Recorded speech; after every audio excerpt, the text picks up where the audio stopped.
सब कुछ छीन लिया तुमने मेरा। मैं तो तुम्हें जानता भी नहीं लड़की। जान जाओगे।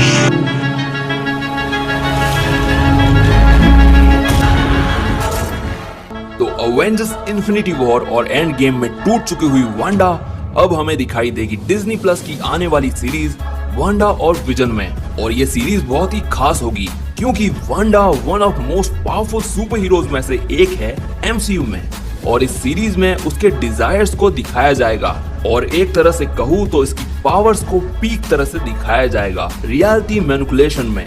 तो चलिए जानते हैं कि क्या हो सकती है पॉसिबल स्टोरी वांडा और विजन की।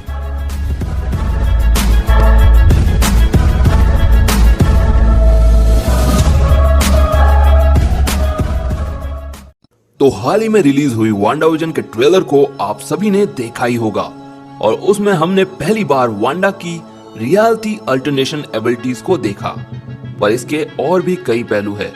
हो सकता है कि वो रियलिटी अल्टरनेशन ना होके एक पॉकेट यूनिवर्स हो जो वांडा ने बस खुद के दिमाग में क्रिएट किया हो, क्योंकि एमसीयू की फैक्ट्स की माने तो एज ऑफ अल्ट्रॉन में मारिया हिल ने वांडा के पावर्स का जरा सा ओवरव्यू दिया था। उसने कहा था कि वांडा टेलीकिनेसिस और माइक्रो सर्कुलर मैनिपुलेशन जानती है, यानी कि वो चीजों को मूव करवा सकती है अपनी विल से, प्लस वो माइंड कंट्रोल कर सकती है। इवन अगर ये मैनिपुलेशन पे फुल एबिलिटी रखती होगी तो ये अपने टारगेट के ब्रेन को सेल बाय सेल डिसइंटीग्रेट करके उसे रीबिल्ड भी कर देगी। और ये दोनों एबिलिटीज हम ध्यान दें तो सिर्फ वही है जो वांडा ने अब तक हमें दिखाया है एमसीयू में। वांडा के बस दो ही पावर्स थे, तो ये देखना काफी इंटरेस्टिंग होगा कि माइंड जैम की पावर से हुई वांडा की एबिलिटीज में ये रियलिटी अल्टरनेशन को कैसे जोड़ा जाएगा। तो ये कुछ पॉइंट थे जो स्पेशली वांडा से रिलेटेड थे, जो हमने बताना जरूरी समझा। तो अब आते हैं पॉसिबल स्टोरीज पे। तो ये मोस्टली कॉमिक बेस्ड होने वाली है।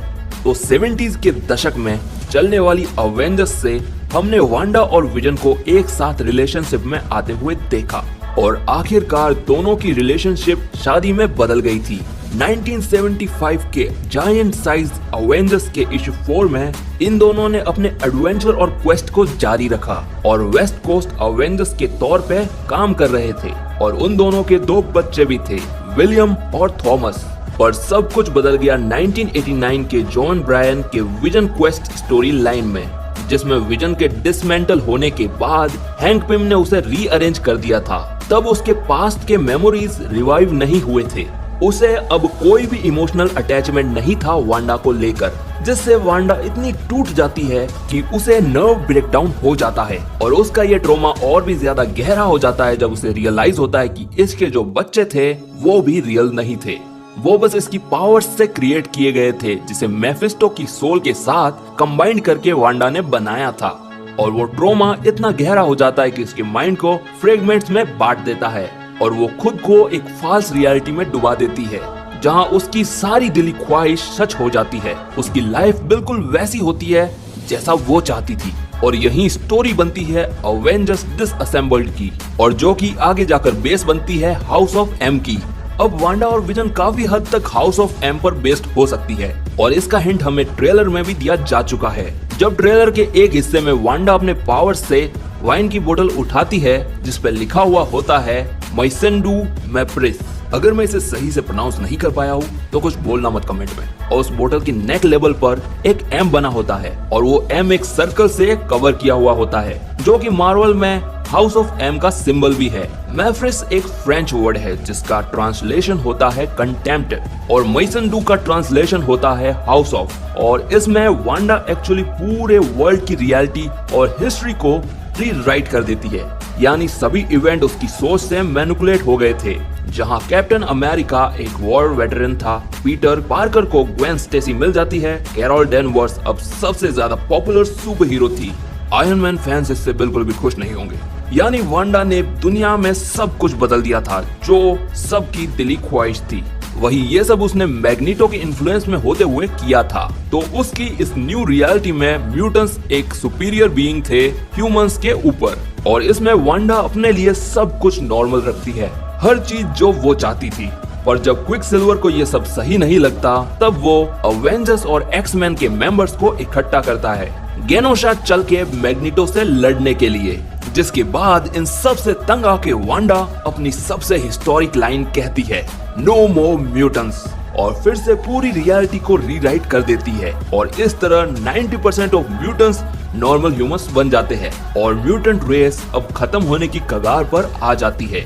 यानी अपनी वांडा विजन क्वेस्ट से लेके अवेंजर्स डिसअसेंबल और हाउस ऑफ एम के आते आते 4 बार काफी डीप मेंटल ट्रॉमा को झेलती है जो उसके माइंड को तोड़ के रख देती है। तो इस स्टोरी का इस्तेमाल किया जा सकता है और हाँ, इसमें शायद इसके बच्चे नहीं है बल्कि विजन को यूज किया गया है कि वांडा अपने अकेलेपन से ब्रेक डाउन होके ऐसी रियलिटी बना देगी जहां उसके लिए विजन अभी भी एग्जिस्ट कर रहा है और वो बाकी दुनिया के सभी लोगों के साथ एक नॉर्मल लाइफ जी रही है और वो एक मोमेंट पे विजन को ह्यूमन बनाने की कोशिश कर रही है ताकि वो बाकी लोगों से अलग ना लगे।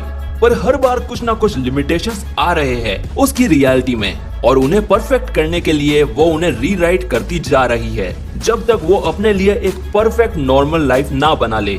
इसलिए हम ट्रेलर में देखते हैं कि जब वांडा से सवाल कर लिया जाता है कि आप कहां से हैं और आप दोनों की शादी कब हुई, तब उसे अपनी बनाई रियलिटी में एक फ्लॉ दिखता है और वो उसे फिर से बदलती है। तो ऑफ कोर्स विजन की डेथ से वांडा टूट चुकी है और काफी चोटिक हो गई है, वहीं से इसे शांत करना भी इतना आसान नहीं होगा और इसे शांत करने के लिए सच्चाई बताना तो और भी ज्यादा खतरनाक आइडिया है क्योंकि सच्चाई इसके माइंड को और ज्यादा डिस्टर्ब कर देगी और उसके बाद वांडा कुछ भी कर सकती है। तो ये देखना भी काफी कमाल होगा।